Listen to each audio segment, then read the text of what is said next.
For all you multi-talented, multitasking, multi-everything people out there. Take it away. Find your glory, write your story, fearless feet will carry you. Time you own it, take your moment, be a fire burning through. Hustling from night until morning, grinding it out, it won't be long. Feel your power, it's your hour, you inspire, you are strong. Enjoy your Zoa. No applause? You're all fired. Now that you've reached the stage in your life where quality television is important, Nubian TV is a black network that speaks to your lifestyle. Nubian TV is the world's first digital network devoted to the upscale and political lifestyles of black people. Nubian TV's programming includes politics, travel, fashion, food, automotive, arts and culture, civil rights, music, and more. Watch now on Amazon Fire TV, Roku, or watch globally at nubiantv.net. Nubian TV, it's what you want to watch.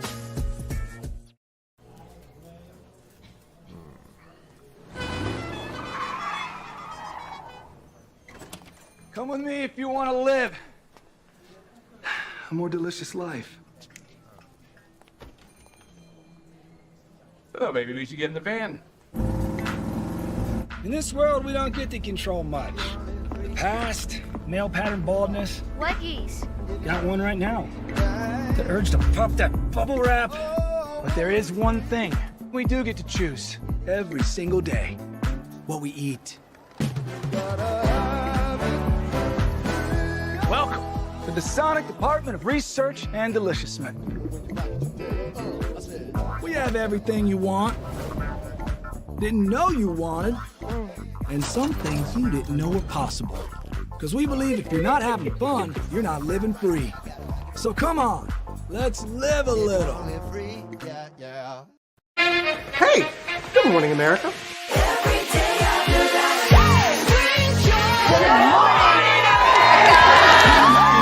Good morning, America. Good morning, America. Good morning, America. Money!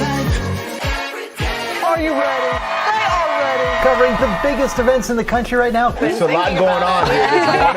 It's always a good time. That's what the show's about. That's good. Really good. Very good. Coming in hot, Jimmy, coming in hot. It's far from elementary. Good morning, America. I'm not going to try to strut like Michael or anything. I have known George a long, long time. Have you ever gotten him to dance? Look at that face. You don't just see it, you feel it. I'm in. I'm in. I'm in too. I'll be there. I am here and so happy. I'm in. I'm in too. I'm in. That tells you something when Snoop Dogg's in. Michael, George, where? Ginger.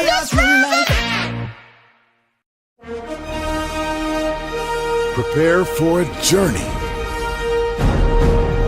beyond imagination, beyond belief, beyond anything you've experienced before.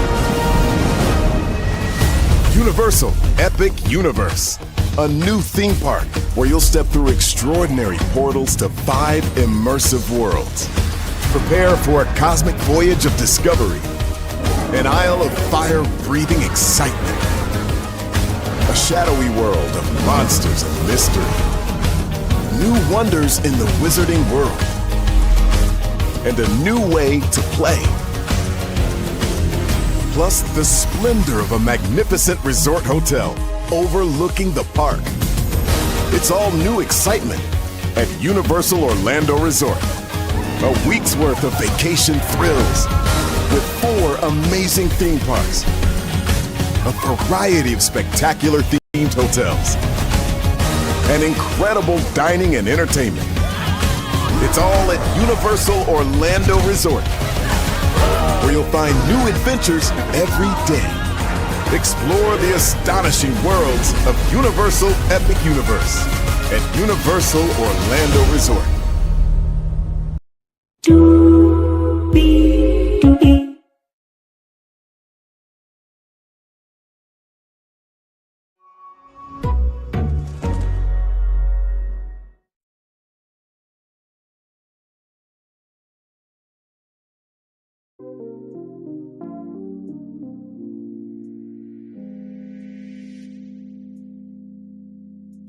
Well, hello to you,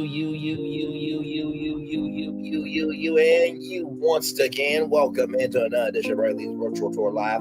2 bonus tours for you this evening. Yes, indeed. We just got done reading 27 pages of the Smokey Robinson lawsuit that was given to him by 4 former housekeepers. So if you missed that live, please go and watch that right after this one. Of course, shorts from that live will be out very, very soon. However, we are here once again because Lionsgate and Starz are 2 separate companies now. We talked about this on the I think it was the morning edition of Virtual Tour Live. And as we got to the end, my media brain started braining. I'm like, no, this needs to be a particular live. So let's make it do what it do, because there is a lot to talk about with Lionsgate and Starz now being 2 separate companies. What is the future for both of these companies? I got some ideas. Hopefully they're good. I do believe they are. With that being said, higher is weighing, low is in the middle. But either way, we are live on tour. Let me take down this iconic intro here. You see that virtual tour background? Yes, you do. You hear that virtual tour music? Yes, you do. And then there is me. Hey, everybody. Welcome in. Glad to have all you here. By the way, we're going to talk about Warner Bros. Discovery, because they also have a pivotal role in this Lionsgate Starz merger acquisition breakdown Townhall that we're about to have right from the space right here right now. So let's get it on. Yes, indeed. Here, let me do this right here. From Variety.com, Lionsgate and Starz are now 2 separate companies. Lionsgate TV and film studio business has officially broken up with Starz. On Wednesday, Lionsgate Entertainment Corp completed the full separation of Lionsgate Studios and Starz businesses into 2 standalone publicly traded companies. Lionsgate will begin trading on the New York Stock Exchange on that day under the ticker symbol Lion, while Starz returns to being a standalone public company with trading commencing on that day as well on the NASDAQ stock market under ticker symbol STRZ for Starz. Let's see here. The separation was approved by over 99% of both Class A and B shareholders in an April 23rd meeting. The former dual structure of Lionsgate Entertainment Corp will become a single class of stock as of that day. According to Lionsgate, the separation is designed to unlock incremental value by creating 2 pure play standalone companies able to pursue their own strategic, financial, and operational priorities and attract investors drawn to the strengths of their respective businesses. Lionsgate had acquired Starz, a premium cable network and streamer, in 2016 for $4.4 billion. Lionsgate's business includes the studio business, releasing 30 to 40 films a year, including a dozen wide theatrical releases, as well as creating more than 100 shows, spanning its scripted and unscripted TV businesses. The company also owns a 20,000 plus title film and television library and operates talent management and production company 3 Arts Entertainment. Starz has had about 20 million subscribers in the United States and Canada as of December 31st, 2024. The company's franchises include Outlander and Power, both which have remained culturally relevant for over a decade, Starz said. It also has several Power Universe spin-off series and is preparing the Outlander Blood of My Blood prequel series. We began our journey 25 years ago as a new and different kind of studio committed to bold, original content, agnostic to distribution platform, disciplined in our execution, empowered by a deep library and an agile and entrepreneurial culture, said Lionsgate CEO John Feldheim. In a statement today, we're launching an exciting new chapter as a leading pure play content company, adapting our proven strengths, embracing our emerging opportunities, and bringing our unique, not easily replicatable portfolio of assets to bear on our mission of creating significant incremental value for our partners, audiences, and shareholders. Jeffrey Hirsch, president and CEO of Starz, said in a statement today marks an important milestone in our as a standalone business and advance our position as the leading premium entertainment destination for women and underrepresented audiences. Hirsch said separation comes at a pivotal time in the industry. He continued, our strong balance sheet, compelling programming lineup, and industry-leading tech stack will enable us to be nimble and capitalize on growth opportunities while driving long-term success for our partners, audiences, employees, and shareholders. We are thankful to John Fenneheim and the entire Lionsgate team for the past 8 years of collaboration, as well as for the ongoing partnership we'll maintain. I look forward to beginning this new chapter for Starz. So this is John Fenneheim on the left, and then this is the CEO of Starz on the right.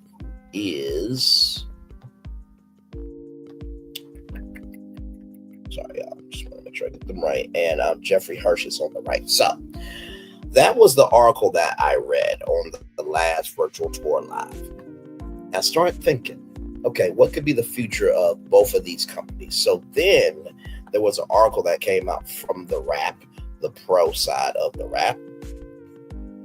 Right here, Starz CEO sees opportunity to grow through bundling partnerships with networks, Maroon on the linear side. Jeff Hirsch shares the company's strategy around content, mergers, and acquisitions, and more in a conversation with the Wrap following its NASDAQ debut. Starz Entertainment Corp is officially trading as an independent public company on the NASDAQ following the split from Lionsgate. That was three and a half years in the making. We're super excited. We've been working on the separation for a long time. Both sides of the prior business are excited to get out and be laser focused on what they do well. The market is reacting well, but it's still early. There's a lot of education we have to do. Starz CEO Jeffrey Hirsch told the Wrap in an interview. Separation is designed to unlock more value for both Lionsgate and Starz, which have long felt that they were being undervalued by Wall Street in a combined form. I think you're seeing, at least in the early days, with not a lot of volume, the business getting situated into a better multiple. We were trading at a 3 multiple within the Lionsgate stock and in the industry, somewhere between 5 and 6.5. And so I think you'll start to see. I think you'll see us start to climb from there, Hirsch said. So read below for the rest of the Wrap's conversation with Hirsch around the company's future plans around content and bundling, as well as potential merger and acquisition opportunities. Don't you worry, we got the map from my man, Mr. Evan Shapiro, coming up here in just a little bit as well. You've talked a lot publicly about the importance of bundling Starz as a key growth area. What has been the impact thus far of your bundling partnerships with AMC Plus, Max, and others? Are there other partners that you're looking to work with moving forward? It's still the early days, but I think it's been really successful. What you find is a lot of people look at the bundles and say, oh, it's a consumer discount, so people buy this because it's cheaper, and then ultimately you got stickier customer because they're getting more value. I think underneath it, what you're saying is your combined programming slates at a cheaper price. We just came off a bundle with Max and Starz, where in February they launched The White Lotus. We didn't have a big show launching in February, so we had the benefit of the combination growth between the two there, and then in March where it did have a premiere, but we premiered Raising Cain. We had a big show, so they benefit from it there. So really picking bundling partners where you can align the programming slate in a way that the continuity is there at discount to the consumer's real benefit to both the consumer and ultimately the long-term lifetime value of a consumer. Excuse me. We'll continue to bundle with other partners. We think we're going to start to see not just kind of onesie, twosie bundles, but multi-company bundles, and that will be the next evolution of that. So as people start to put 1, 2, 3, 4 products together, I think you'll see us at the center of that. And I will definitely agree with that logic, because a lot of people have said, why can't Max and Netflix be in a bundle? Why can't they combine all the streamers? So that way I don't have to go to Hulu and Max and Netflix and this and that and everything in between. So I do like the fact that Jeff Hirsch is looking forward to bundling more, and instead of having 3 bills, maybe you can have 1 bill for 2 streaming services. So, and shout out to the streaming industry for recognizing that they're stronger together than they are apart. A big topic of conversation in the media industry has been around consolidation.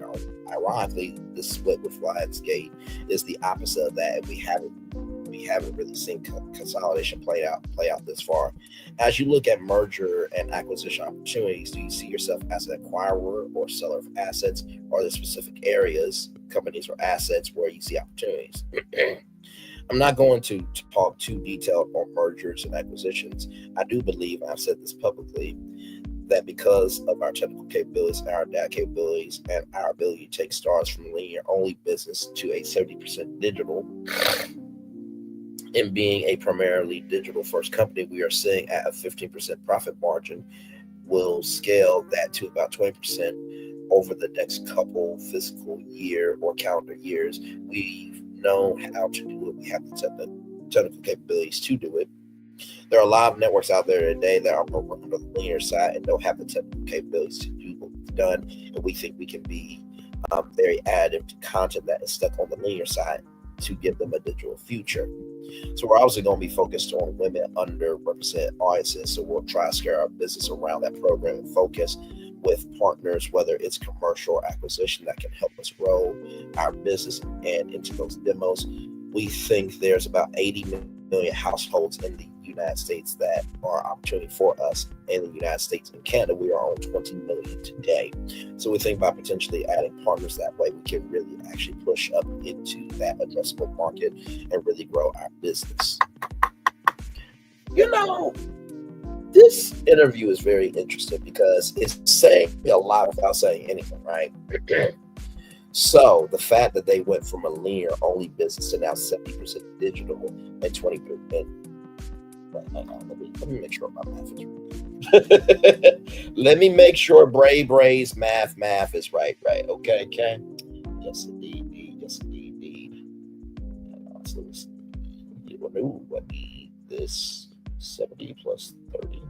Okay, that's why I wanted to make sure. So 70% digital, 30% linear. And I think that that's a good model because digital is the future. However, you do need that linear audience because that is, my mom and dad's generation, that they turn on the TV and they go on that channel and they see it right there. And then not to mention too, being able to drop the new episode at midnight fuels social media, and hopefully too, that will also fuel people to be like, okay, maybe I do need to turn on the TV and actually watch it as well. So linear is the platform for the reverberation of the content that's happening on digital, and then the digital hopefully will strengthen people to actually turn on the TV, right? So at least that's my mindset there. You mentioned 70% of your revenue is coming from digital platforms, but talk to me about what you're seeing on the linear side and how you're managing the declines in that area. As a retired cable company guy, I'm very fond of the linear business, a non-ad supported a la carte business, which we are, means two things. One, consumers are picking us because our content is working, so that's always good. And two, we generate revenue for our cable partners, so we still think there's a lot of opportunity to grow that side. If you highlight what Chart Communications have been doing in the combination of the linear and streaming business, they have a good path going. So I'm still very excited about the opportunities in the linear space. There's opportunity for us to make money together. We continue to see that in our renewals. There's a renewed interest in growing our business. We are as excited about trying to grow the linear business as we are trying to grow the digital business with all of our partners. And equally so, I think on the digital side, as a lot of consumers continue to move there, we will just follow the consumer, hopefully continue to serve the consumer on where they want to be served, whether that's on linear or digital, and we're very excited about that. We're a complementary partner to all these broad-based services, much like we are in the linear world, where we are sold as an add-on. Comcast really helped build their video business by giving HBO, Showtime, and Starz included in those packages. I think we're starting to see some of that on the digital side. I cannot wait to tell y'all the plans I got, because I went to the map and made it work. And listen, if Starz and Lionsgate tries to come for this video, then everything I said was canon. Everything is true. Okay, but I don't think they will. These are all predictions. That's Braylon predictions put together. Okay. But it's interesting though. And like I said, I remember when Bob Iger tried to sell ABC and Byron Allen put in a $10 billion bid. That was completely stupid, because now you have the ABC building that's up for sale. Unfortunately, that should have been was the headquarters of ABC News Live. And honestly, you're moving Good Morning America out of Times Square, which was a dumbass decision. And now they're all moving to the Robert A. Iger building. It's like, why do all the shows need to be under the same building? Like, there's a reason why, you know, NBC News and CBS News has its own building, and then the entertainment side has their own building, because diversification and accessibility determines your rise or your demise. But hey, Bob Iger is the smart one, allegedly. Okay. On the streaming side of things, you currently don't have a ad support tier for Starz. This is something that you may consider launching in the future. What do you see in terms of the opportunity to raise price? Our revenue base and diversify it away from just subscription with an ad tier could be very interesting. I don't think we'll do it like the rest of the industry has. I don't think we'll do a Starz Lite where it's ad support at a lower price, because our content is very different in nature. It's very R-rated. It's very adult, so it's really hard to put ads on scale around our content. Advertising is such a scale business that's hard for us to see profitability around a ad like tier of our content. But we do think there are opportunities to partner with maybe linear ad support networks to help them build a digital footprint and share the economics that help them grow on the digital side. So content that focuses on the same demos that we focus on, but different types of content from different partners is probably the interesting approach for us. We are not competing with these big, large, broad-based streamers, and so we do think as long as they continue to raise price, it gives us the opportunity to raise price. But we're going to be very conservative around that, because we do think there's still growth on the business around subscribers and bundles, not just by rate. So when you think of Power, you think of Outlander, when you think of P-Valley, those are very big shows, right? So you basically have to find advertisers like Best Buy and Samsung and, Dave & Buster's, big adult brands, right? You also can find content creators that would promote like, hey, guess what? I'm on YouTube. Imagine the commercial Braylon's virtual tour, streaming during a Starz show, right? So if you can find, adult brands that are relatable to your consumer base, and also find content creators that, hey, maybe, if their commercial airs during a Starz show, then guess what? That fuels that content creator, because guess what? They're seen by 20 million people by a Starz commercial. So it brings more social capital to that content creator. And then guess what? Because that content creator was on Starz, guess what? That content creator is going to promote Starz. So because of that, that's also going to fuel social capital to Starz. You see the cross-pollination that's happening here, ladies and gentlemen? We're seeing a lot of economic uncertainty from President 47's tariff policy, including now potentially impacting movies made outside the United States. How do you see the tariffs potentially impacting your business in the weeks and months ahead? It's hard to say right now. There's a lot we don't know, so we'll monitor the situation very closely to see what that impact is. But for the most part, the majority of our shows are being made here in the U.S. just because of the nature of our storylines. We are watching it closely. I don't know the real impact until we have a better sense of what that looks like. But for the most part, we don't make movies. We buy them from third parties, so we have those deals locked up through calendar 2028, and most of our TV shows are made here in the United States. It's very interesting that he said, that Jeffrey Hirsch said that we don't make movies. Fairly interesting. Hint, hint, hint, hint, hint, hint, hint, hint, hint, hint, hint, hint. Keep that right here in the front part of your brain. Keep that in the front part of your brain, because when we get to the map, I'm going to show you how Starz can expand themselves too. And Lionsgate, both of them. But we'll get there for sure. Talk to me about your upcoming slate and stats of some of your projects in development. How much do you plan to spend on content? Is that going to change from when you were combined with Lionsgate? I'm super excited about the slate this year. We got BMF Black Afia Family coming back on in the next month. I think this season is going to be one of the best yet. It's very powerful. Then we roll into the Outlet prequel in August, Blood of My Blood. I think that's going to be very, very well received by the fan base as well as the other audience. It's 30 years before the first Outlander back in Scotland. It's Clan Lords, 2 love stories. It's propulsive. I'm really excited about that. And then we'll roll back into a fan favorite that we had at the end of the year that hasn't been on the network for 10 years, Spartacus House of Asher, which will be a really great show to bring back on the network. I think it's going to be a great year for us. Last year was a strike-affected year still, so we struggle with not having as many big tent-pole shows as we normally have, and we're back to a full slate with big, new, exciting shows that will really elevate and drive both viewership and subscriber growth this year. We've got about 40 to 50 projects in development. 40 to 50 projects in development. 40 to 50 projects in development that we're really excited about. We've got an announcement. We've announced development on some of them, We've got Fightland, the UK boxing show with 50 Cent that's going in development. We've got All Force, which is a huge book from Miranda July that's very competitive, that really fits our program strategy. I think Miranda really liked what we do and how we do it, which is how we ended up with the rights and honor to produce such a great book into television. And we'll start to get ownership back on the air and build the intellectual property catalog that we had pre-Lionsgate, which gives us better economics. Part of that getting to that 20% margin is getting ownership back on the air, which will allow us to spend less or actually put more on the air. We'll figure that out as we go. If you look at the last couple of years, it's been somewhere between $750 million of content spent.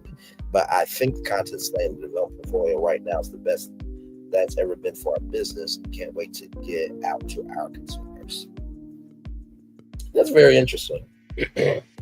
Because Fat Joe has a talk show on Starz, right? You had Down in the Valley, which was like a docuseries, right? So it looks like Starz is taking a swing in exploring, grown-up TV and going from the window to the wall. I really am liking that. Not to mention, too, having ownership in the intellectual property catalog allows them to be the jury, judge, and executioner. They don't have to contact Lionsgate to see if it clashes with their, catalog or their slate, or, if, Lionsgate is, looking for content. It's like, ooh, we can't pick that up because we're already talks about that. Because Starz owns their intellectual property catalog, they can do whatever they want to do. So great move there by Starz. On the topic of franchises, I want to ask you about the future of the Power, about what the future of the Power franchise looks like. Do you have more spinoffs in the works? Power is a great universe. We kind of create this concept that the Power universe never ends and it will never end. There's so many stories to tell coming out of the original Power show. We got Raising Kanan back on the air. We got Force, which is coming back. We just ended Ghost. We've announced another spinoff called Origins, which is the origin story of the original Power. That's exciting because you get to learn the backstory of the original cast, how they got into the game, how the Kanan character went to jail and why. So when you have the original cast at a younger age, meeting and really developing into what you saw on Power, I think that's a really exciting show for us. It's something that we've wanted to do for a long period of time. Then we got another one that we haven't announced that is really exciting, and so we'll announce that soon. But there are 2 more stories coming at least, and there may be more, so that franchise will continue to grow. Lionsgate and Starz really commit to making sure that each one of these stories are unique to themselves, but fit within the universe. The fan base will continue to be excited with fresh new stories, but with the same foundational stories that they have grown to love over the years. The Power universe is basically the TV version of the Fast and Furious. And I say that with all love, grace, and space, because Fast and Furious is beloved, just like Power's beloved. Power put Starz and Lionsgate on the map. in a huge way. And let's not forget Tyler Perry and Lionsgate for a very long time before Tyler really took off. So yes. Right here, you've also recently licensed some of your shows to Netflix. How has that impacted viewership? Do you plan on licensing out Blood of My Blood? Some of the stuff that has ended up on Netflix are older shows that are no longer air, that Lionsgate owns the intellectual property, has the right to license. I'm not a big fan of content ubiquity. I'm more about scarcity. I think it really helps grow the brand and keeps your franchise unique. So you won't see us license a lot more of the newer stuff to Netflix or anybody for that matter anytime soon, right? Because we have shows that sit on Netflix and we don't see the uptick of people watching Netflix and come to watch the current season on Starz. I think they wait. So I don't think it really elevates your brand into your subscriber base. So you won't see us do that. We're a big fan of keeping stuff exclusively on service. You'll see even with our movies, when we have it there exclusively to us, for the most part, we'll continue to do that. I think that's a really good point. Because when you think about content, right, most of the time, shows on Netflix are from other content catalogs. And for some odd reason, when it's on Netflix, and y'all know I gotta do this, right? When it is on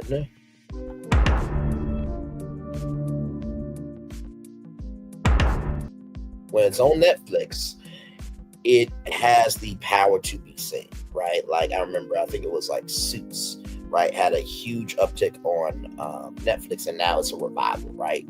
So I do think that when it comes to content, some content needs to mature more than others. Some content is immediately received by the audience, while other content, it needs to breathe for a minute for people to get to know about. So I'm not surprised by that answer, but I like that, because the more you keep it exclusively on service, the more it drives people to the service. Like Temptation Island, it was on Netflix. I got Netflix just to watch Temptation Island, and season 2 is coming. I'm so excited. By the way, here, Blood of My Blood obviously will be exclusively to us. It will not end up on Netflix in the same windowing strategy that Outlander is out today. So that will be exclusive to us domestically. Domestically is in the United States. That does not mean internationally. We've talked about the importance of having owned content, but do you still see yourself leaning into co-productions and acquired titles? I do believe we'll continue to lean into great acquisitions, as you saw with Marion, George, and Sweet Pea. Again, the goal here is to have a great portfolio of content that really helps drive the subscriber base and the viewership base. So where we see shows that fit our model that we can license, or are shows that we can co-produce, or even shows that we can just make ourselves, as long as we believe it'll serve the audience and grow subscriber base, we're going to put on the air. If you all remember the conversation about Google Studios and YouTube Studios, Google is now getting into TV and film, right? So they have this 100 Zeros initiative where they want to find content, whether they can either fund or produce. Same thing with Starz, right? And Google wants to sell to Netflix, to Hulu, to Max, to Amazon, to BET Plus, to Starz, right? And so I do believe that model of, co-producing, co-financing still keeps you in the algorithm, right? Because the connection sometimes the connection of where it airs sometimes is bigger than who produces it, right? So, for example, like I said, if you see Braylon Lee's virtual tour being produced in partnership with Braylon Lee and Starz, then guess what? You know it's going to be big, because this is an adult show on an adult network, right? So that connection to Starz elevates Braylon Lee, and because I will be able to be a functioning platform where any show that's on Starz, they come to Braylon Lee's virtual tour to talk about their show, and then that reverberates into the culture. So social media picks up the interviews, they pick up the sound bites, this, that, and the third, and they come back to Starz, right? So it creates a cycle of communication all the time. That's just an example. Women and underrepresented groups are your two key demos. Are there other areas, genres, or demographics that you would consider expanding into? We think there's about 80 million homes in the United States that are opportunities around the two demos we serve today, and we're sitting around 20. So we think there's a lot of opportunity to continue to stay focused. I think what's best for a business our size with the content portfolio that is not as important is to stay focused on these two demos and try to take that 20 to 30 million, 20 million to 30 million, 40 million, 50 million, and stay laser focused and do those two things better than anybody else. So we'll continue to be laser focused on what we do today. Even as we separate, we'll continue to focus even more on that. I fully agree. And that, by the way, shout out to Lucas Manfredi. That was a great article there. I truly believe that at the beginning, middle, end of the day, the only way you will ever know how you can rise up is to explore what you can become. Now, this article I did not include in the rundown, but when we're live on tour, we go to where, the destinations are, right? So, or we take different routes to understand the destination that we're at, rather.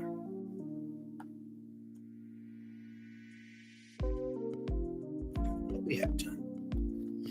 Oh my Lord, we have time. Okay, here we go, y'all. From the wrap, courtesy of Yahoo Finance here, how Lionsgate spinoff of Starz will unlock merger acquisition opportunities for both. Analysis.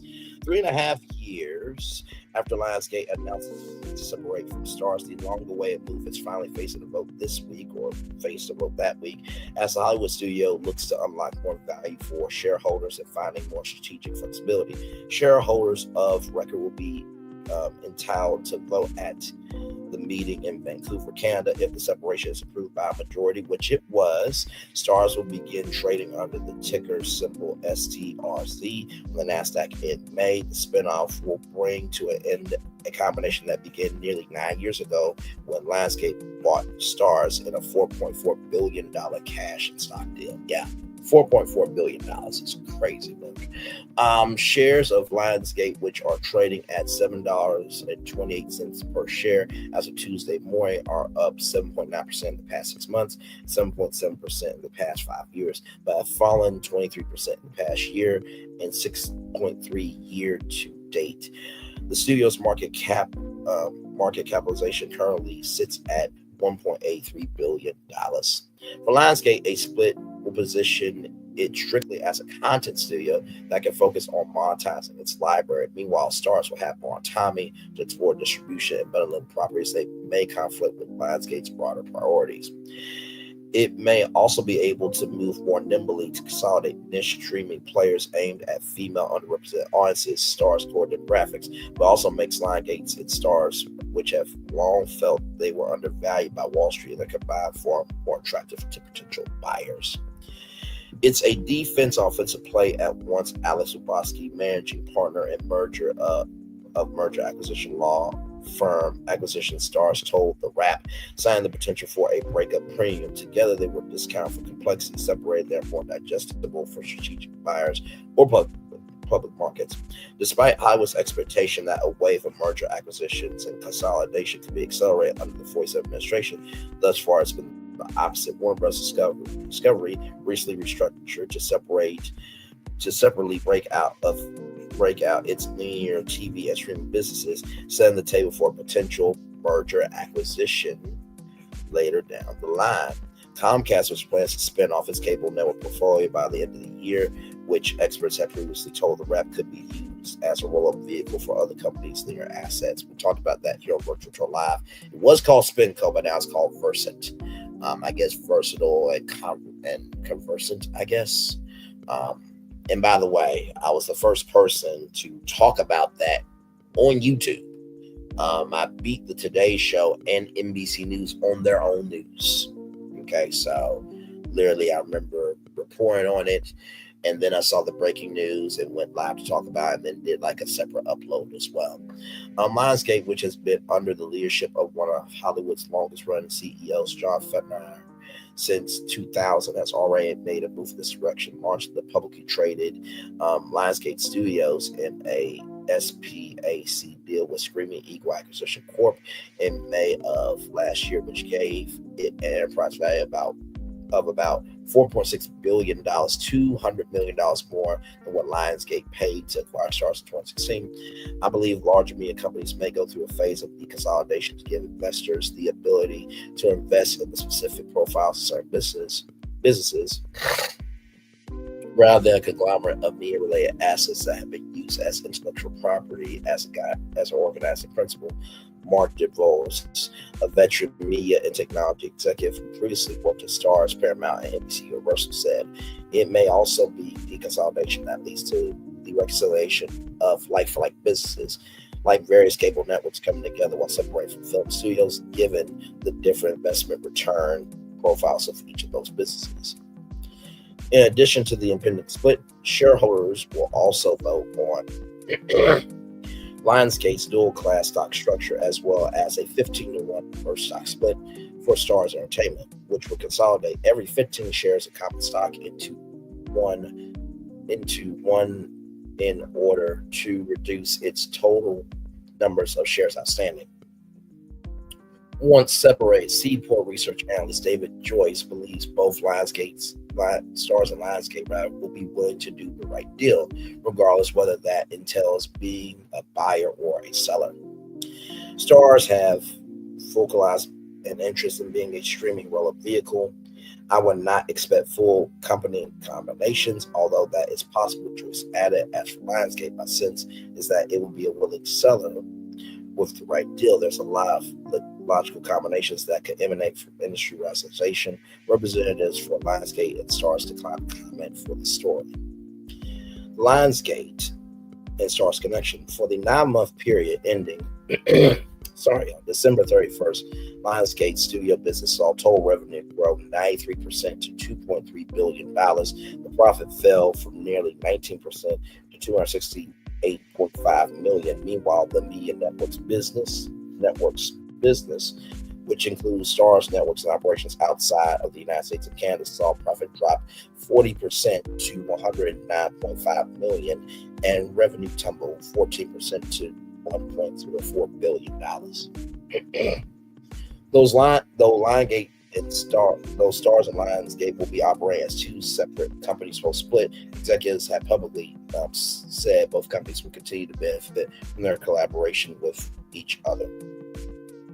Starz and Lionsgate recently extended a multi-year output deal through 2028 for the latter's upcoming theatrical slate following the separation, which will continue to give the former exclusive rights in the first pay television and streaming video on demand windows on an accelerated basis closer to the initial theatrical release. Starz will also have a second exclusive window, a third window. The deal gives Starz expanded access to nearly 20 of Lionsgate's theatrical titles a year, such as the third installment of Now You See Me, Hunger Games, Sunrise and Reaping, and Ballerina. Additionally, Lionsgate Television will continue to have a close working relationship with Starz, producing premium TV series that are currently ongoing, such as the Power franchise and BMF. It will also have the option of licensing new series to Starz, similar to how it sells shows to other streaming platforms. Lionsgate's recent TV projects includes Apple TV's The Studio, Starz Spartacus, House of Asher, USA's Rainmaker, which has been shooting in Ireland, MGM Plus's Robin Hood, which has been shooting in Siberia, and then Netflix's upcoming Twilight spinoff, Midnight Sun. During a recent investor conference hosted by Morgan Stanley on March 4th, Lionsgate Chief Financial Officer Jimmy Barge estimated Lionsgate spends around $2 billion on content when including Starz, with nearly 3/4 of that dedicated to the Starz content. Meanwhile, Starz CEO Jeff Hirsch said at a separate investor conference a day earlier that around $750 million is spent on programming aimed at its core demographics, which he said could come down roughly $100 million by adding more of its own content. A buyer or seller, Starz, Hirsch, who has repeatedly called the asset misunderstood, has emphasized the company is profitable, with 70% of its revenue coming from digital platforms. As of its latest quarter, Starz reported a total of 24.6 million subscribers globally. Of that total, 17.21 million subscribers were from streaming, while 7.36 million were from linear. So streaming is bigger than linear TV, but still holding right at 7 million for sure there. Hertz sees the opportunity to continue to scale up through bundle and distribution partnerships and to diversify its revenue by pushing into the ad-supported streaming space. The company recently forced distribution partnerships with Prime Video channels, Vizio, YouTube TV, Roku, and Hulu, and bundle partnerships with Max and AMC Plus. When we look at our evaluation, if I look at the sum of the parts of our revenue, no one's going to give me a Netflix multiple because of size, Hertz said at the conference. But I think everybody looks at us like AMC networks, but we're not. So the reality is, once we get out and really start to tell the story, people will start to see underneath the very durable revenue line for the last 7 years. But experts argue that Starz is likely to struggle as a long-term standalone. Without massive scale, it either becomes an acquisition target for a larger streamer player or strategic partner in bundled offerings. It's probably more probable to be bought than to buy. I can't wait to get to the Mac. Oh, my Lord Jesus. Lombarski said, Koala Legacy Advisors Managing Director Aaron Meyerson said it's not hard to imagine Starz landing back at the sites of Roku or Apollo Global Management, which has previously expressed interest in a stake in the company, but couldn't agree on valuation, according to the Wall Street Journal. Starz could also be an attractive partner for AMC Networks, A&E Networks, or Comcast SpinCo, Du Bois said or added. Meanwhile, Marison said Lionsgate's content library could be appealing to a private equity or Sony as a bolt-on acquisition. Lubowski added that Lionsgate could also be attracted to other traditional legacy studios looking for intellectual property or streaming platforms looking to boost their content offerings. It's a defensive and offensive play at once. Alex Lubowski, managing partner of merger acquisition law firm Acquistion Starz. When it comes to getting a deal done, rather, Du Bois believes that Lionsgate and Starz will less likely to face outside scrutiny from the 47 administration. They're just not political enough, big enough to participate in a business like news where they might draw more attention from the administration to garner that negative attention. He said, however, finding a similarly situated buyer would likely be a challenge given the present scrutiny of legacy media players and big tech giants since returning to the White House. If an outright sale isn't immediately doable, Lionsgate could shed non-core assets such as minority stakes or joint ventures. Activist investor and Anderson Funds, which is a top 5 shareholder of Lionsgate Studios that supports Star Split, has asked Lionsgate to consider a variety of strategic options, including possible sale or divestitures of its unscripted television and 3 Arts business. However, individual familiar with the matter tells the Wrap that both businesses are viewed as core assets. Last year, Lionsgate notably up to its majority stake in 3 Arts to 75%. Additionally, Anderson has called for Lionsgate to improve its financial disclosures and pursue alternative revenue streams such as merchandising and events like Broadway shows. Maybe theme park experiences? I don't know. We always welcome the ideas and input of our shareholders. A Lionsgate spokesperson previously told the Wrap representative for Anderson Funds to not return to the Wrap's request for comment. Very interesting. Because what I am seeing here is that both of these companies have only done what they've known up to this point to still be around. And now that both of these companies are free from each other, now they're able to really explore what they can become with no limits, right? And not saying that Lionsgate, held Starz back, or that Starz, not that Lionsgate held Starz back or Starz held Lionsgate back, but it's almost like, you and your best friend, y'all went to high school together, and then both of y'all went off to college.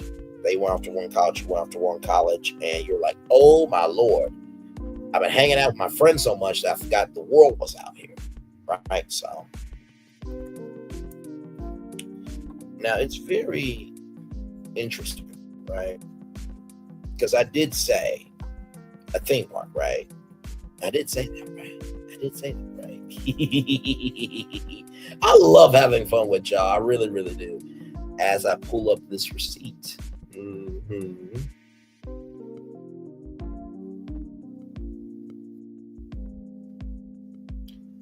I wonder what this is right here. Lionsgate Entertainment World. Yes, indeed. Where movies come alive. Lionsgate Entertainment World is Lionsgate's first theme park and first vertical theme park in the world. Lionsgate Entertainment World is a one-of-a-kind indoor interactive theme park in Zhuhai, Hangzhou, China, that features thrilling, best-in-class attractions, live entertainment, retail, and dining opportunities that bring some of Lionsgate's most exciting motion picture properties and Chinese box office successes to life. Located near Hong Kong and Manchu, Lionsgate Entertainment World is a must-visit destination for fans around the world. So as you can see here, Hunger Games Mockingjay Flight Rebel Escape.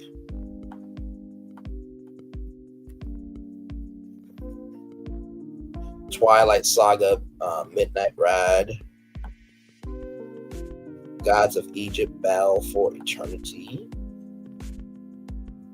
and then as it goes back, Lionsgate World Grand Opening.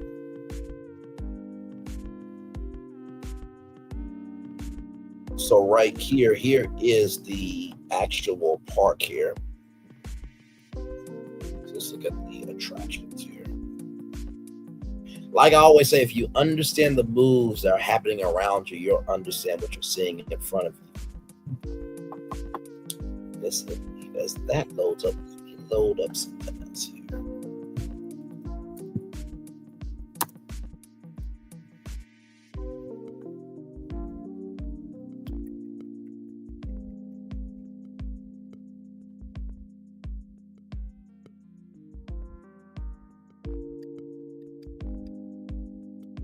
Give me a moment.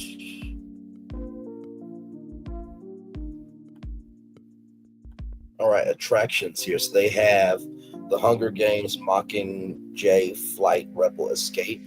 They have Twilight Saga Midnight Ride, Twilight Saga Bella's Journey, Gods of Egypt Battle for Eternity, Escape Plan, the Chase 'em Challenge course, and they have shows and entertainment as well.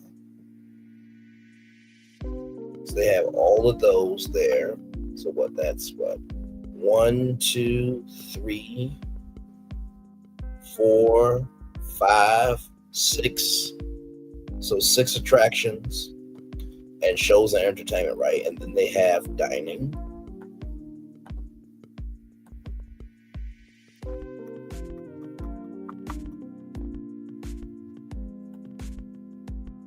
Hey, 3 people, welcome in. Glad to have you here. Technology is technology. Ain't that fun? But yes, indeed, I wanted to show y'all, a little bit of what, Lionsgate has been doing, and also to Starz as well. Of course, it's being finicky, but as that's loading, let me show y'all this. I want to show y'all Warner Bros. Discovery. Hey, bro, I'm wondering, Bray, wait a minute. This is about Lionsgate and Starz. What does Warner Bros. Discovery have to do with this? Well, let's just look, right? Let's just look at some stuff here. So you got HBO, you got HGTV, you got Discovery, you got CNN, you got TBS, you got Food Network, you got TNT, you got Investigation Discovery, you got TLC, you got OWN. You have TNT Sports, you have Eurosport, you have Mongolia Network, you have the Cooking Channel, you have Animal Planet, you have Adult Swim, you have HLN, you have Cartoon Network, you have the Travel Channel,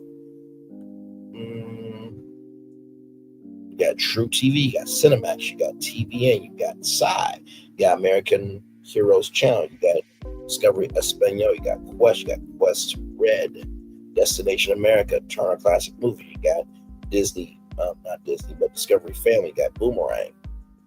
So all these different networks, Discovery Life as well, on No TV. So you got all these different networks. Well, now it wants to load. You see what happens? I want you to keep all those networks in mind.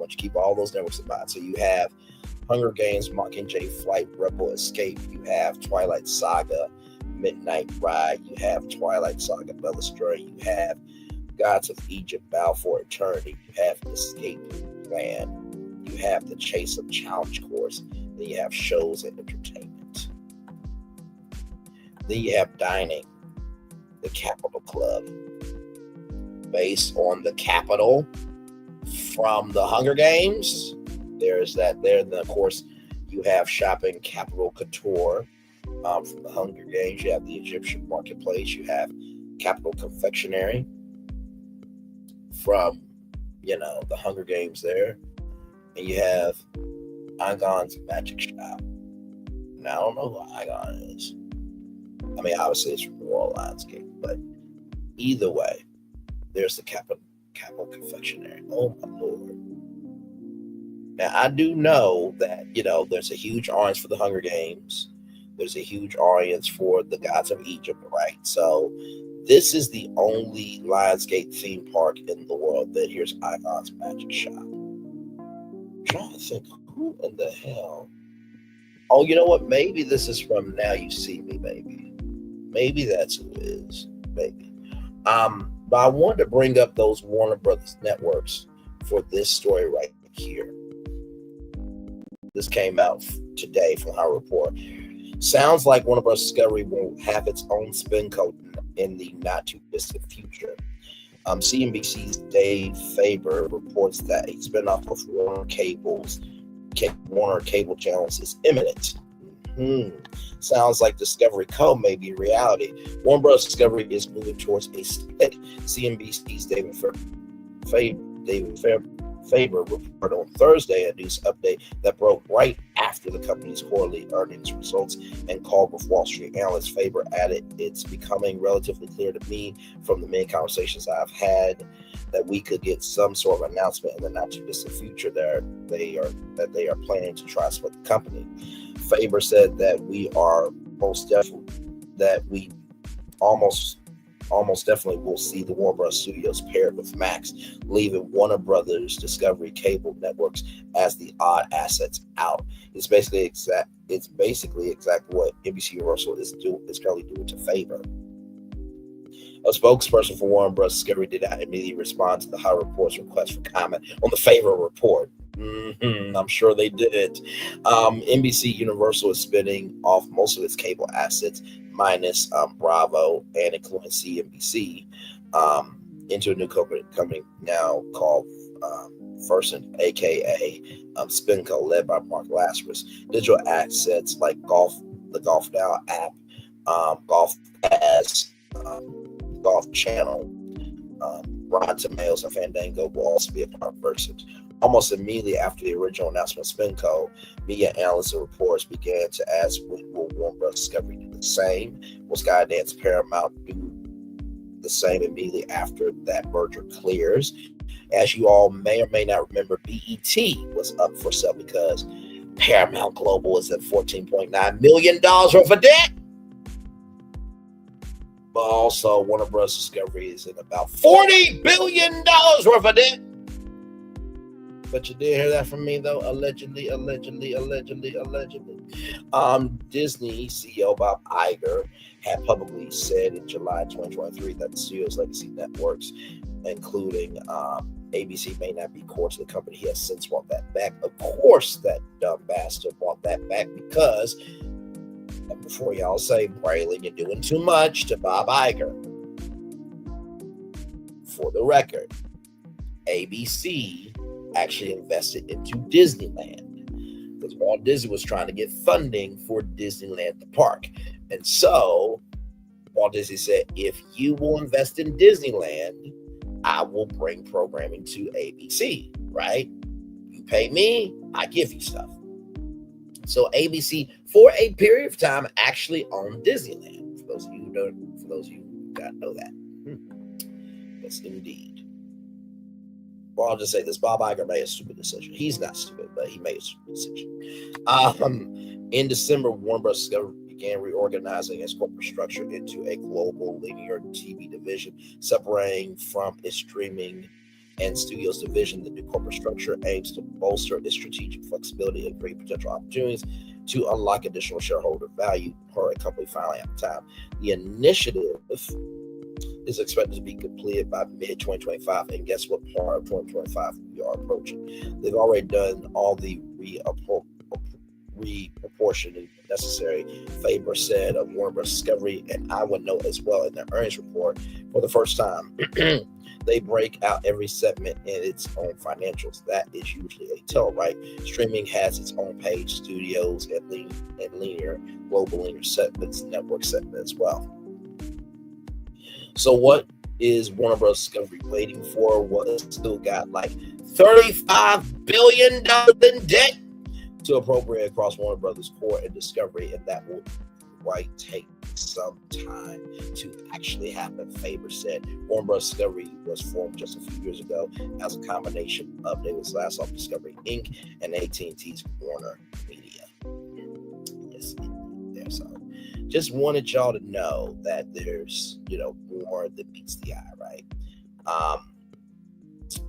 And I say all that to let you guys know that this industry, right from the space, right here and right now, is very palpable. Very, very palpable. I mean, the opportunities and the new, how can I put this? The new connections on the web, in the spider web, rather, that are forming. It's beyond my comprehension. I feel like, my comprehension of the media game is, it's a fan perspective, but it is a soulful fan perspective as well. So I wanted to bring that because now, ladies and gentlemen, we are going to get to the map right here. And I have some ideas, of course, on how, these two companies, right, could help each other out. Now, I'm going to start with,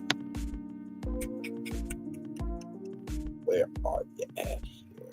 Okay, Penske, right here. Penske. Do you know what Penske owns? Penske owns Variety. They own Vibe Magazine. But do you also know that they own Dick Clark Productions, the American Music Awards, the American Country Music Awards, and everything else? So why would I say Penske by Lionsgate and or Starz, right? Because, like I said, Lionsgate and Starz are two separate companies. Penske could buy one or the other, but what could they do? With Penske owning Dick Clark Productions and the award shows, they have all the publications from Variety, The Hollywood Reporter, Vibe Magazine. So imagine if Penske Media Group had their own film studio. So now they can bring in new talent, having the arsenal to promote the content, and on top of that, having a television network to redistribute all that content. So imagine Vibe Magazine live on the red carpet from the world premiere of Sinners live on Starz, right? So that was my thinking on Penske Media Group. So that's the first one, okay? So then I'm like, hold up, wait a minute. Where else can we go here on the map? And I'm kind of thinking, screwed over here. Right here, Nexstar, $4.6 billion. Do you know what Nexstar owns? Nexstar now owns the CW. Yes, indeed. Dang on this here. How many viewers does the CW have?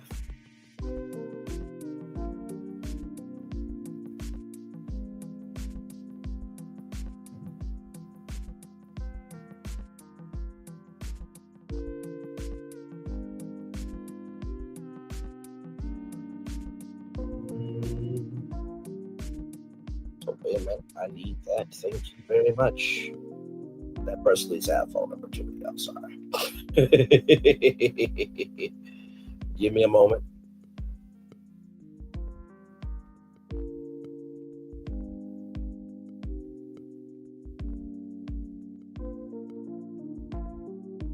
So,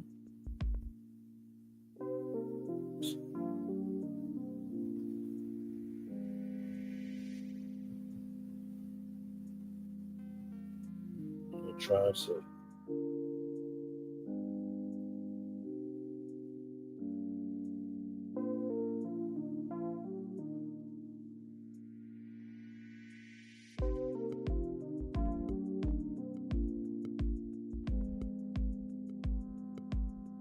Damn, this is a long red thread. I'm just trying to find how many homes they get into, damn it.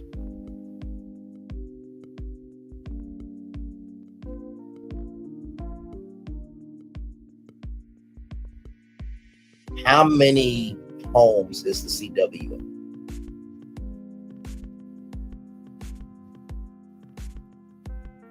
Okay, so the CW covers 98% of households, all right? So 71 million households, right? So just imagine, right? For the CW to have 71 million households is absolutely huge. Now you're probably wondering, Bray, how is this going to work? I got you. So for CW, the next star, because the CW is such an underdeveloped network, right? Lionsgate, if they're owned by Nexstar, can create CW studios that can take their shows and not to mention their digital shows and make the movie franchises. Plus, now that CW can make new, franchises as well, right? So Lionsgate can, distribute those CW studio films into theaters all across the world, right? And also, too, Lionsgate Television, right? They can also sell CW studio shows, right?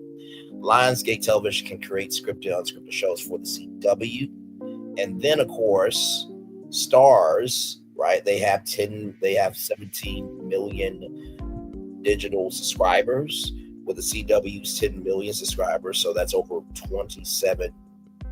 That's about 27 million subscribers. So imagine combined resources with the CW app and the Starz app, right? So because Starz did say they want to help linear television, right? So imagine Starz creating shows for the CW, right? And whatever shows the CW can't do, they can air it on Starz, you see. Not to mention the CW.com. They got a section for movies where we can literally watch a full-length movie on the CW, on CWTV.com. So Lionsgate can also put movies on the CW.com. You see. And not Lionsgate, but Starz says they don't make movies. Who's to say that you don't do Starz Studios? And that you can't make made for TV films for the CW. Because do we all not remember The Wonderful World of Disney when they show like Disney movies on ABC? Doy.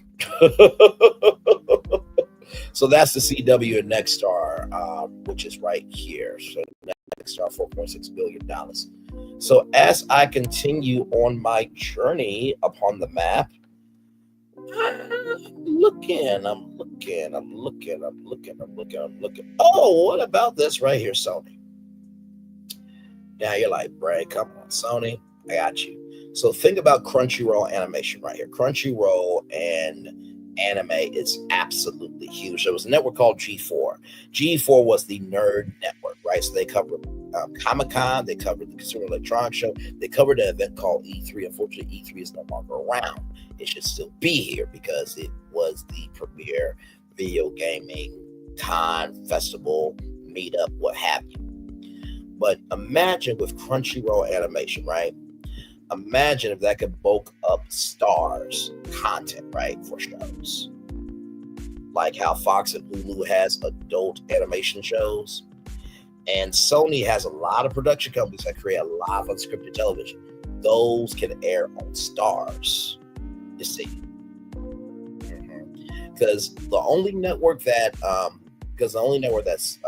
Sony has is the Game Show Network. Now they are looking for a vice president for unscripted development at the Game Show Network for like competitions and stuff like that. So that is a job that's all in there. And then Lionsgate can have a new platform, a PlayStation, to distribute their movies.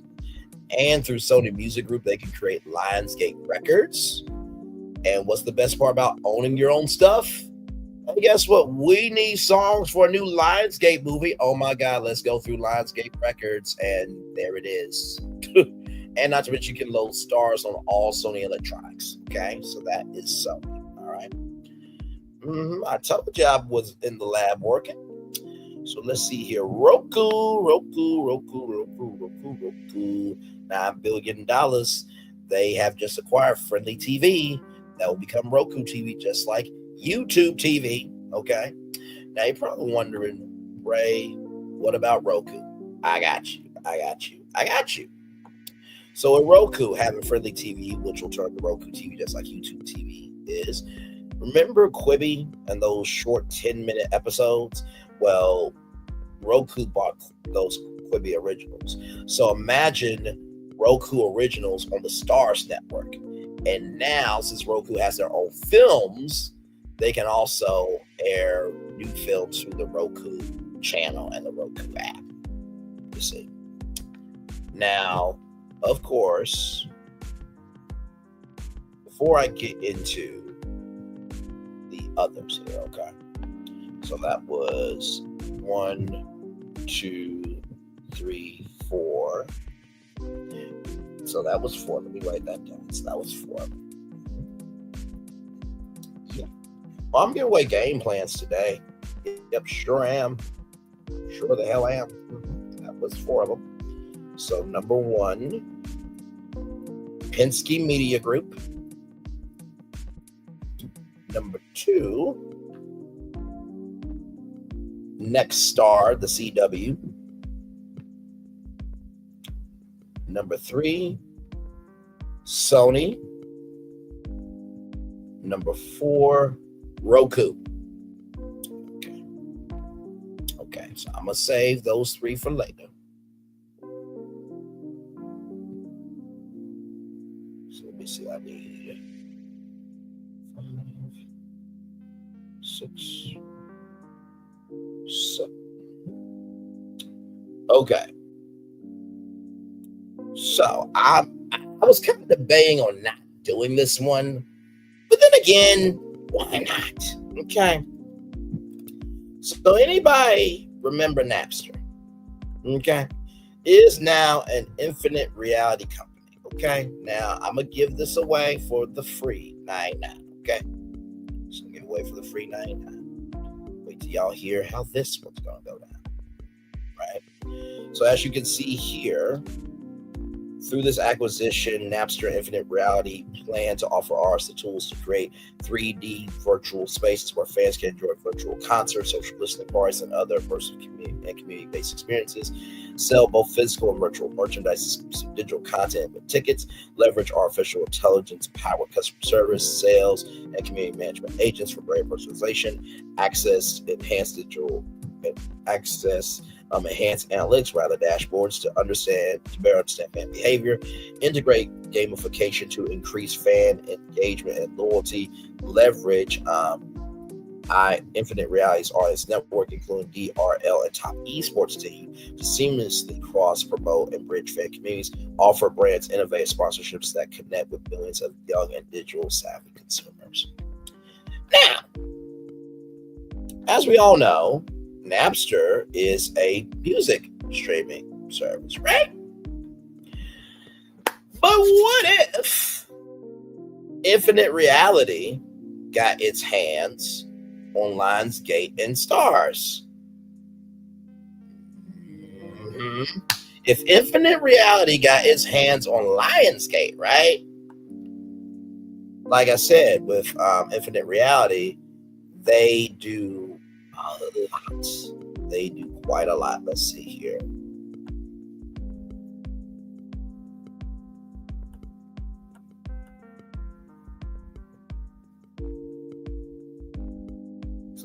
here, actually. Give me a moment. Like I said, this is all live in real time.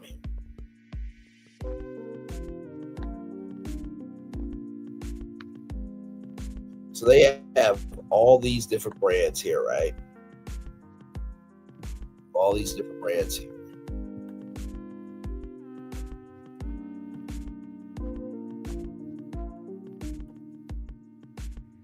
So they have this here, which is Obsess R, AI-powered interactive 3D solutions for web, Roblox, and gaming platforms, right? So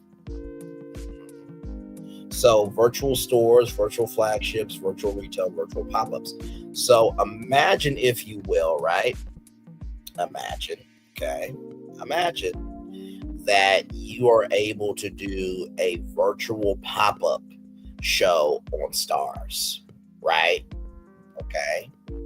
Now, imagine, if you will, that virtual pop-up is happening in a movie theater, and you can go to the movie theater and watch people on the big screen going into this virtual pop-up, and you get to see all these different items, and you get to see the virtual world, you know, talking about, oh my God, this looks horrible, this, that.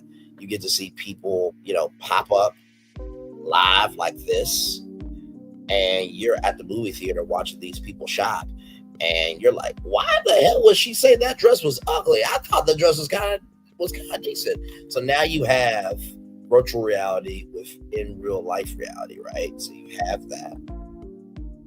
And of course, this right here is a virtual production stage. I know all that is virtual reality, right? It's like a 360 green screen, right? And this right here, Thunder, is a fully integrated production facility providing spaces, right? So they got their own studios, right? So if Infinite Reality, right, got Lionsgate, now they can utilize Thunder Studios to make movies for Lionsgate. Thunder Studios, they provide the production facilities for Starz, you see. So, I know. And then right here, the Drone Racing League. Can you imagine the Drone Racing League on Starz? Now you're wondering, okay, Bray, how does Napster get into this? Imagine, if you will, right here, $10.99 a month, Napster transforms from a music streaming service to a content streaming service. So now for $10.99, you can go and watch Lionsgate movies on Napster.com. Now you can watch some Starz original shows on Napster.com. Okay, so I'm going to type that in, Infinite Reality and Napster. Infinite Reality. Okay, so there's that one, right? So we got that. Yes, indeed. So back to the map. Ladies and gentlemen, back to the map. And like I said, these that I'm doing right now, these are live off the top of the dome. Okay, so just roll with your brother. Roll with your brother. Roll with your man, your friend, and family. Okay? I'm not adding Byte Dance because it can be banned at any time. Okay, so I'm not even thinking about that. Okay. You know what? This one's not on the map.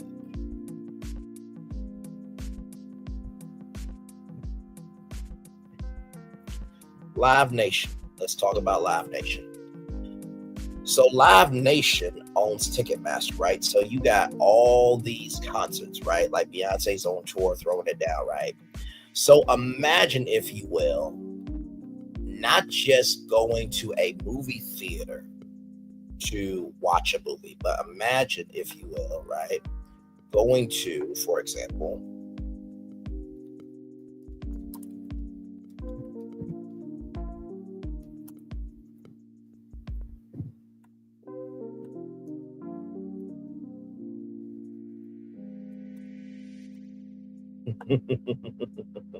Oh, I'm having fun with y'all tonight. I'm absolutely having fun with y'all tonight.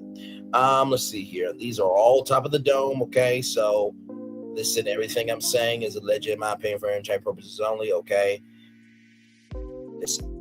Now this is really cool. Now this is in Jacksonville, Florida. This is the Jacksonville Everbank Stadium with a pool, right? So imagine, if you will, if Lionsgate, if Live Nation owned Lionsgate, and you're able through Live Nation and go to the Jacksonville Jaguar Stadium and watch a movie on the big screen, right? Or maybe going to Rocket Mortgage Fieldhouse and watching a Lionsgate movie, or watching a Starz party, right? But also, too, Live Nation is really good for live events, right? So remember that concert film Beyonce did, Taylor Swift did? Imagine if Live Nation Studios came under Lionsgate. So now you got concert films and anything that, you know, the nation wants to be, anything that's happening live in the nation that people are talking about, they can make a documentary through Live Nation Studios. Lionsgate can distribute that to theaters, right? And then you have Starz, right? So imagine, you know, Live Nation also being able to create digital content. Live Nation being able to create digital content for Starz. So maybe there's like an exclusive series from Live Nation that you can only get on Starz, right? So there's Live Nation. I'm gonna add that to the list. So that's Live Nation. I told y'all we're gonna have fun tonight. Now, like I said, Infinite Reality and Napster, Live Nation, those were two off the top of the dome live, okay? Now we go back to the map.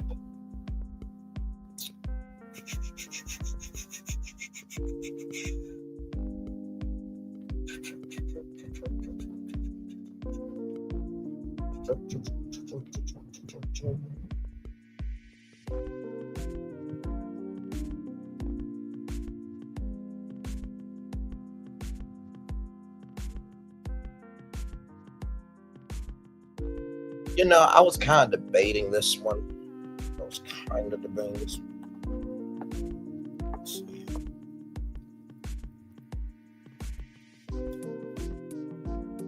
Because I do want to see something here.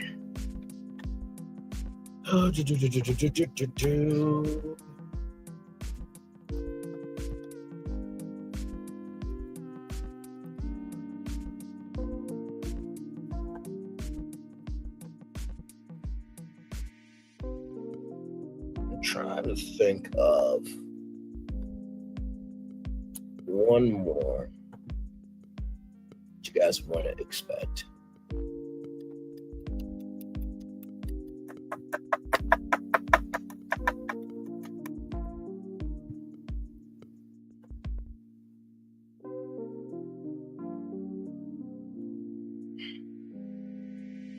Honestly, I gotta really think about it.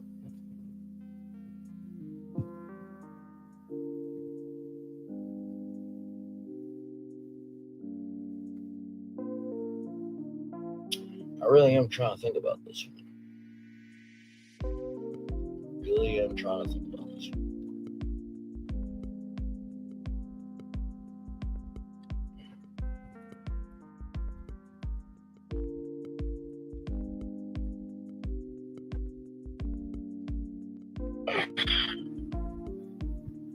Because it has to make sense, right? It has to. Kind of. Sort of. Maybe.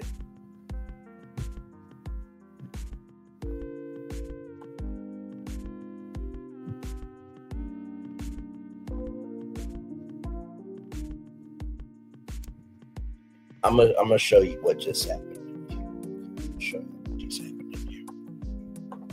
Now this one's not on the map, but before I show you, do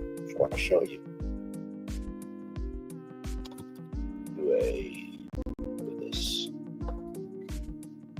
because I literally just thought of it.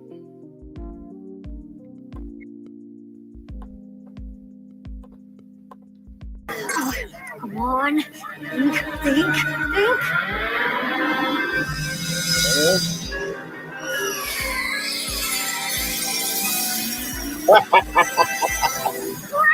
Yes, indeed, Jimmy Neutron. Yes, we did get a brain blast, my friend. Now, this one you're gonna have to trust me on this one, okay? I know this is gonna seem really out the way and random, okay? But believe me, I think that this is going to do a lot of good, actually. So, what if, right? Here it is here. Hilton Hotels and Resorts. Now, I know what you're thinking. Braylon, really? Really? You really think the Hiltons could use Lionsgate and Starz?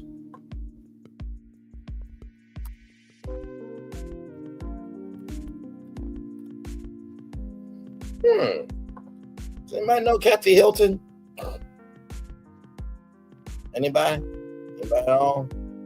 She's the person, that's been on the Housewives and stuff, and she's part of the Hilton brand, and she's also the mother of Nikki and Paris Hilton. Okay, you know what? Maybe y'all need to see something. Give me a moment. Let me bring up the map for y'all while I do this.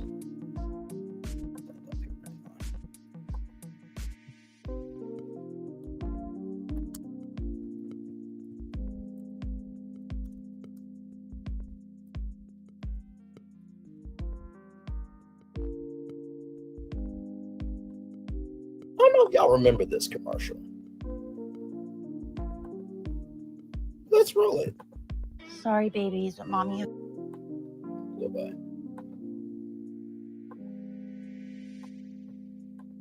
Sorry, babies, but mommy has to travel for work. Diamond baby, language. Love you. When it's just too hard to leave your fur babies behind, it matters where you stay. Hilton for the stay. Yes. Now I know what you're thinking. Okay, Bray, how in the hell is this going to work? Well, because Hilton has how many hotels does Hilton have around the world? How many hotels does Hilton have around the world? So they have over 860 properties worldwide, spanning 139 countries and territories. Do you not know how much Lionsgate would love to work with the Hilton brand?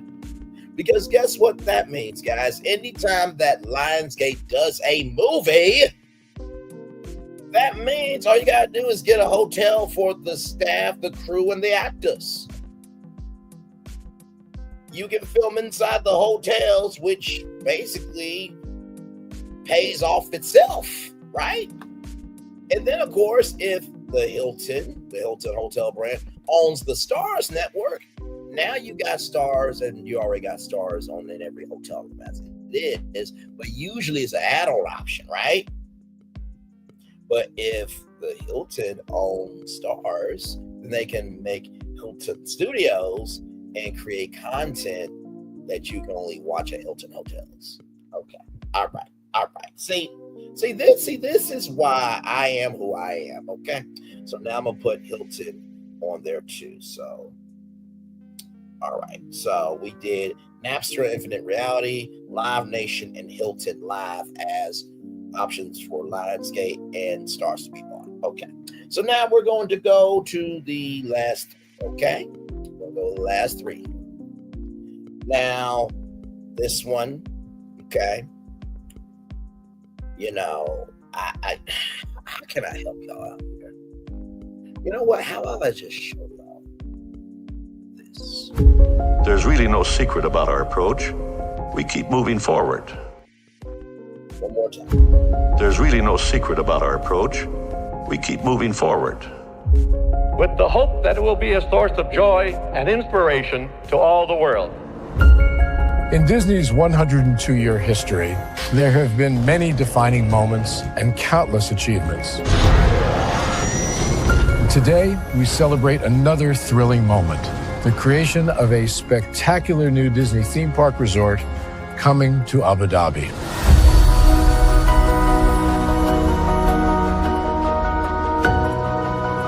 Abu Dhabi is a place where heritage meets innovation, a place where we preserve our past while designing the future. Bringing a Disney theme park resort to Yas Island, Abu Dhabi marks a historic milestone in our journey as a global family destination. The 7th Disney theme park resort destination represents a new frontier in theme park ambitions. Our resort in Abu Dhabi will be the most advanced and interactive destination in our entire portfolio. The location of our park is incredibly unique. It's anchored by a beautiful waterfront, which will allow us to tell our stories in completely new ways. Ultimately, this project will be a celebration of what's possible when creativity and progress come together. What we are creating with Disney in Abu Dhabi is a whole new world of imagination, an experience that will inspire generations across the region and the world. This collaboration represents a powerful fusion of Disney's unmatched legacy in storytelling and Mira's commitment to bringing world-class entertainment to our guests. Abu Dhabi's vision for the future is to create a legacy for generations to come. Disneyland Abu Dhabi will be authentically Disney and distinctly Emirati. An oasis of extraordinary Disney entertainment at this crossroads of the world. It will bring to life our timeless characters and stories in many new ways, becoming a source of joy and inspiration for the people of this vast region to enjoy for generations to come.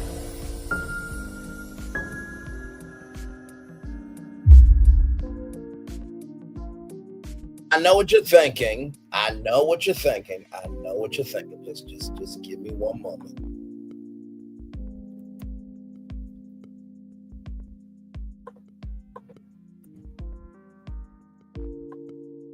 Because this is what some of y'all are thinking. And I know it is. I know it is. I know it is. I know it is. Don't you worry. I know it is. Yep. Give me one moment. This is everybody right now, okay, as I am going to pitch Disney for Lionsgate and for Starz. Here we go. Make sure it's all the way up so you guys can hear it. Okay, here we go.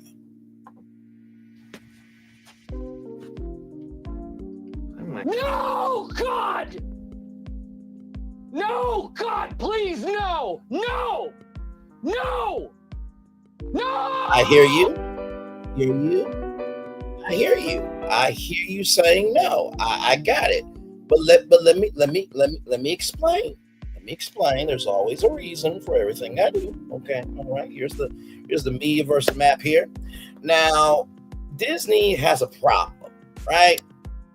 Comcast right here, right? Okay. They have, this really big thing. It's gigantic. How can I describe it? Oh, I describe it like this. Prepare for a journey beyond imagination, beyond belief, beyond anything you've experienced before. Universal Epic Universe, a new theme park where you'll step through extraordinary portals to 5 immersive worlds. Prepare for a cosmic voyage of discovery, an isle of fire-breathing excitement, a shadowy world of monsters and mystery, new wonders in the wizarding world, and a new way to play. Plus the splendor of a magnificent resort hotel overlooking the park. It's all new excitement at Universal Orlando Resort. A week's worth of vacation thrills with 4 amazing theme parks, a variety of spectacular themed hotels, and incredible dining and entertainment. It's all at Universal Orlando Resort, where you'll find new adventures every day. Explore the astonishing worlds of Universal Epic Universe at Universal Orlando Resort. Yeah, Disney's not going to be able to whoop ass on Epic Universe, but remember in that rap article that said that maybe, Lionsgate and Starz, but more Lionsgate could be a good way for some people to build up their content library. Disney has never responded to kids growing up, okay? They've never responded to kids growing up. But as you can see here, ESPN, Disney Channel, Freeform, FX, Nat Geo, that also includes A&E, and they have Lifetime and Lifetime Movies and the FYI network, right? And then they have ESPN plus 25 million subs. They have Hulu, 53 million subs. Hulu should be international by now, Disney. What the hell are y'all doing? Because Disney Plus is international, okay? And then, of course, they have ABC News. And they, of course, own Marvel, Lucas, and Pixar, okay? So what if... right? Just follow me here for a minute. Like I said, imagine Lionsgate being the Touchstone Pictures studio for Disney. Remember Touchstone Pictures? Because Disney couldn't do adult content, so they had to come up with an adult studio named Touchstone Pictures to be able to do adult content. That could be Lionsgate. And then with Hulu plus Live TV, which is folding to Fubo, right? And Hulu itself, now you have a adult content with Starz, right? So imagine Hulu has 53 million subscribers, right? Let's do the math here. So Hulu has 53 million subscribers plus 20 million subscribers here. So that's 73 million, right? But that was 7 million linear for Starz and 17 million for streaming. So let's add 17 million to the 53 million for Hulu. So that's 70 million digital subscribers, right? So Starz will actually help out Hulu in a major way, right? And if you wanted to combine Starz and Freeform, which really nobody watches Freeform, no disrespect to the Freeformers that watch it, but you get what I mean. If you combined, Starz, which has, 55 million, right? Along with the 7 million, that's 57 million, right? So that would help out Starz tremendously, because now you can have Starz Studios create shows for Freeform or whatever that will be. But if you combine it, 17 million plus the 7 million from Starz and the 55 million from Freeform, that's 75 million people, right? And not to mention, you have the theme parks. You got Disney World, you got Disneyland, you got Shanghai, you got Hong Kong, you got Tokyo, you got Paris, now you got Abu Dhabi, right? So imagine Lionsgate and Starz now having the Disney parks at their disposal to create new attractions. And you bring back the ABC app and combine that with Starz as well. Okay, so that's Disney. Okay, so I hope that you guys are not feeling like Steve Carell anymore. Okay, all right. Then we're going to go to Google Alphabet. Of course, they're on my map.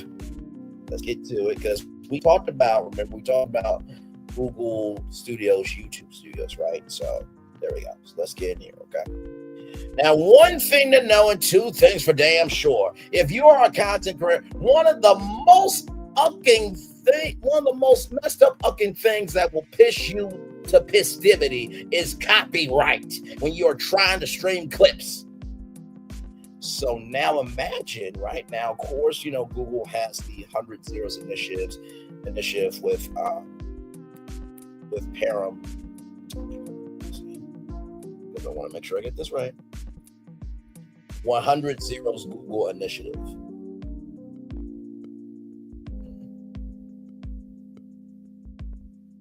So they have a film division, right? And so it's with Range Media Partners, right? So that is their new initiative, right? So Google wants to be able to create films and TV shows and sell them to all the big players, right? you can keep your, 100 studios, right? But now you have Lionsgate, a part of Google. You already have YouTube TV, right? 8 million subscribers there. So imagine, if you will, that Lionsgate Television creates shows for YouTube TV, right? That there's an exclusive Lionsgate channel, right? That you can only see new Lionsgate stuff through YouTube TV, right? You also have Lionsgate Records, which Lionsgate Records tracks can also be on YouTube Music. And because Google owns Lionsgate, guess what that means? 2.5 billion monthly active users. We can use clips from Lionsgate movies in our content. And we won't get copy struck because Google owns it. Absolutely brilliant. I know. And also, too, if Google owns Lionsgate, guess what that means? That means, right, that if a content creator wants to work with Lionsgate, well, guess what? It's in the Google family. And on top of that, you can get Starz as a bonus, to YouTube TV. But now imagine Google having its own TV network now, right? So now Power, that's on Starz, that's owned by Google. You can also showcase clips from Power and not get copyrighted. And because Starz already has a YouTube channel, and because Lionsgate already has a YouTube channel, it fuels everything. Thank you, thank you, thank you, thank you. Thank you very much. I appreciate the love from you guys. Thank you so much there. Okay. All right. So I'm very proud of that group. I'm very proud of that. All right. So we have came up with what? 9 options, right? Yes, we came up with 9 options for Lionsgate and Starz, right? So I'm gonna recap them for you up to this point right now.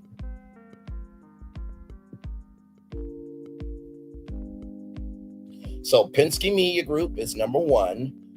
Nexstar, the CW, is number 2. Number 3 is Sony. Number 4 is Roku. Number 5 is Napster Infinite Reality. Number 6 is Live Nation. Number 7 is the Hilton Hotel brand.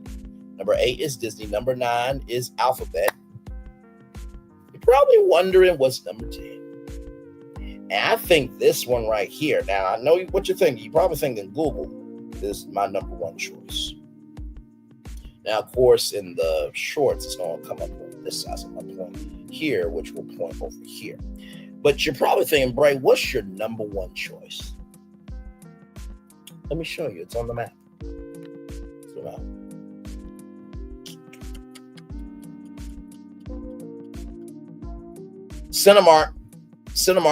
Cinemark. Yeah, Cinemark. Mm-hmm. Roll it.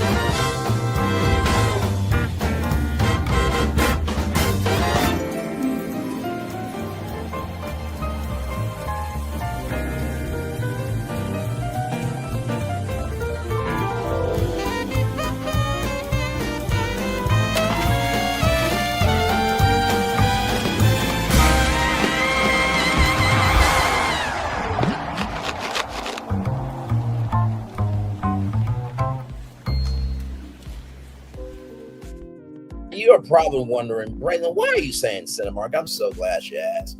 We did a live called the Gamescape by Cinemark breakdown overview, right? So for those of you who do not know what Gamescape is, this is a brand new family entertainment center, okay? So let me show you this right here, what Gamescape is all about here.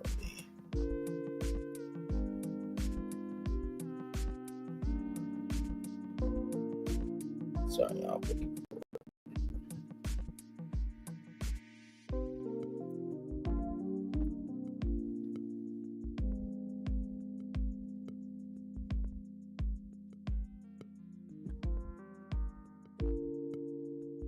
So here is Gamescape by Cinemark. Okay, so right here, this is the first one of many to come. So this happened, or this was thought about for me, outlet back in 2023. Gamescape by Cinemark will include seven theater auditoriums, 18 bowling lanes, arcade gaming, rock climbing, rope course elements, laser tag, and a bar and dining arena. Okay. Now, here's the bar, right? Okay, so you got a full-fledged bar. You got the movie theater. You got 7 movie screens there. You got 18 lanes of bowling. And then you got the arcade and the arcade redemption center. Now, you probably wondering, Bray, where are you going with this? If Cinemark, right? If Cinemark owned Lionsgate and Starz, okay, right? Imagine the arcade games that, you know, imagine the arcade games that Cinemark can have at all of their Gamescapes, right? Number 2, if you own Lionsgate, guess what? You got your own film studio. So now the distribution strategy is, you know, it's not as costly because you own it, right? And then, of course, Cinemark Studios under Lionsgate, right? Under Lionsgate, the film studio, they can produce TV shows for Starz. And then, of course, guess what? If there's ever a new movie, guess what? The stars of that movie can go on the Starz network and promote their films. So, yeah, Cinemark. So, yes, indeed. So we came up with not 1, not 2, not 3, but 10 different companies that Lionsgate and Starz could go to. Okay. Now, of course, I talked about how, you know, these 10 companies should get both of these companies, but also, too, guess what? All these 10 companies should also get either Lionsgate or Starz. It does not have to be both either. Okay. So let me recap all 10 brands for you. Okay. Let me do that for you real quick.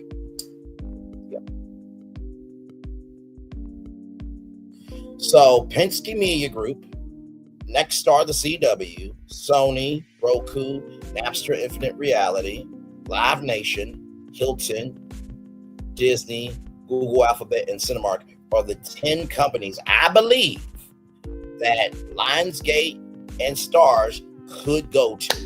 And like I said, from the possibilities that I created, y'all, Lionsgate and Starz have nothing but long highway to drive on. And I think that they have a bright future ahead. It's so good. The words of the song, you gotta wear shades. And with that being said, everybody, that's our show. That's literally our show. I hope you guys enjoyed this one. Thank you all so much for being here. With that being said, it's our best outro on YouTube. Know what you do and do what you know. Never say you were born special, because you were always born a blessing and trust. You may not be where you want to be. By the end of it, you'll be where you need to be. Do what you've been chosen to do. Wise one thing to call yourself. Chosen. One love, much love, all love. I have spent time with you. You have spent time with me. Hopefully, by spending time together, we'll also be great together. Always remember, we're doing radio, television, YouTube, living your best life, or you're just giving away game plans for free. Because at the beginning, middle, end of the day, sometimes the best plans don't come from the ones in tall buildings, but it comes from the fans on the ground. And without fans on the ground, the executives can't make any decisions. Make sure the replay is not good if you're watching that.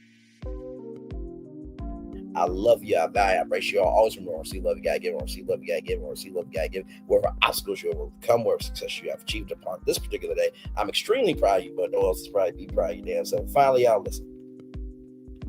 Are any of those brands, those companies, entities, whatever you want to call them, this, that, all around the world, will those 10 try to get Lionsgate or Starz?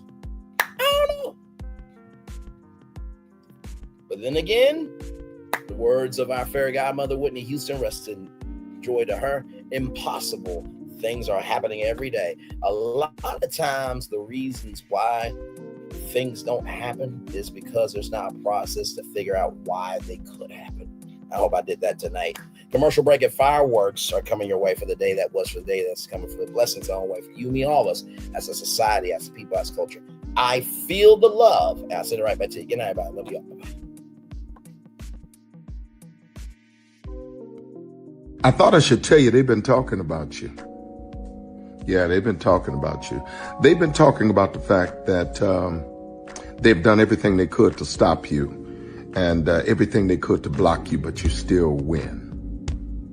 They've been talking about the fact that they have undermined your success and they have tried to sabotage your seasons, but you keep winning. They've been talking about the fact that even though they don't like each other, they get together to try to kill you, but you keep winning. They've been talking about the fact that you were voted least likely to succeed, but like cream, you keep rising to the top. They've been talking about how they tried to burn your world down, but like the phoenix, you rose from the ashes. They've been talking about you, and you know what they say? Oh, she's just lucky. He's just lucky.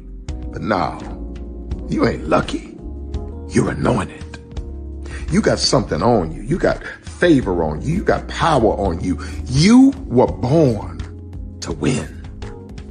Now they can call it luck, but it's grace. They can call it luck, but it's favor. But whatever they call it, it doesn't matter, because you know what God calls you?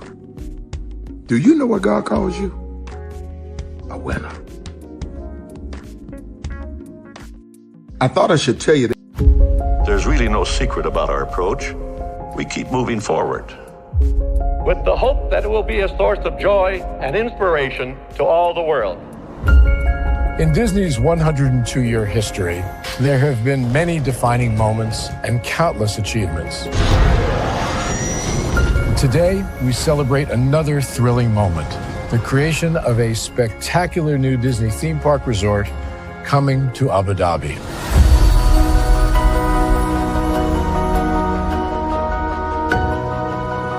Abu Dhabi is a place where heritage meets innovation, a place where we preserve our past while designing the future. Bringing a Disney theme park resort to Yas Island, Abu Dhabi, marks a historic milestone in our journey as a global family destination. The 7th Disney theme park resort destination represents a new frontier in theme park ambitions. Our resort in Abu Dhabi will be the most advanced and interactive destination in our entire portfolio. The location of our park is incredibly unique. It's anchored by a beautiful waterfront, which will allow us to tell our stories in completely new ways. Ultimately, this project will be a celebration of what's possible when creativity and progress come together. What we are creating with Disney in Abu Dhabi is a whole new world of imagination, an experience that will inspire generations across the region and the world. This collaboration represents a powerful fusion of Disney's unmatched legacy in storytelling and Miral's commitment to bringing world-class entertainment to our guests. Abu Dhabi's vision for the future is to create a legacy for generations to come. Disneyland Abu Dhabi will be authentically Disney and distinctly Emirati. An oasis of extraordinary Disney entertainment at this crossroads of the world. It will bring to life our timeless characters and stories in many new ways, becoming a source of joy and inspiration for the people of this vast region to enjoy for generations to come.